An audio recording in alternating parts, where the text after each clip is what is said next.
அபரிவிதமான வெற்றி பெறக்கூடிய ராசிகளில் மீன ராசி நம்பர் ஒன்.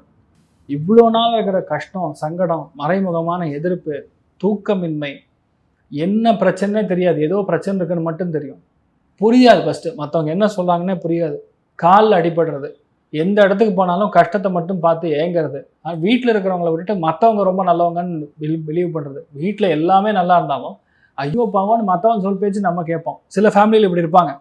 அது எல்லாமே இப்போ நீங்கள் உங்கள் பையன், உங்கள் குழந்தை, உங்கள் மருமக, உங்கள் ஃபேமிலி, இது எல்லாமே மாறக்கூடிய வாய்ப்புகள். நிறைய பேருக்கு குழந்தை பிராப்தம், தங்கமான பெண் குழந்தை, லட்சணமாக இருக்கக்கூடிய ஃபேமிலி, நிறைய பேர் நகை சேரும், நிறைய பேர் வீடு வாங்கி கிரகப்பிரவேசம் பண்ணுவீங்க. தண்ணீர் இருக்கக்கூடிய இடம், நான் சொல்கிறது காவேரி நதி தீரத்தில், ஈசிஆரில், கடல் பக்கத்தில் இருக்கக்கூடிய இடம், கடல் பக்கத்தில் இருக்கக்கூடிய ஒரு ஸ்கூலு, அந்த மாதிரி இடங்கள் உங்களுக்கு அமையும்.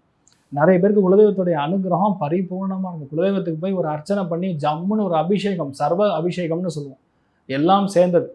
அதில் என்னென்னா பால், தண்ணி, தயிர், மோர், இளநீர், இந்த மாதிரி எல்லா விதமான திரவ பதார்த்தங்களை கொடுத்து அபிஷேகம் செய்வதுங்கிறது பெரிய மாற்றத்தை கண்டிப்பாக கொடுக்கும். ஃபேமிலி ஒன்று சேர்ந்து சிக்கல்கள் தீரும். காசி, கயா, ராமேஸ்வரம், பத்ரிநாத், கேதார்நாத், ஹரித்வார், இந்த மாதிரி பல இடங்களுக்கு போவீங்க. நிறைய பேர் தெய்வ அனுகிரகம் உங்கள் பசங்க மூலியமாக நடக்கும். உங்கள் பசங்க நல்லா இருப்பாங்க.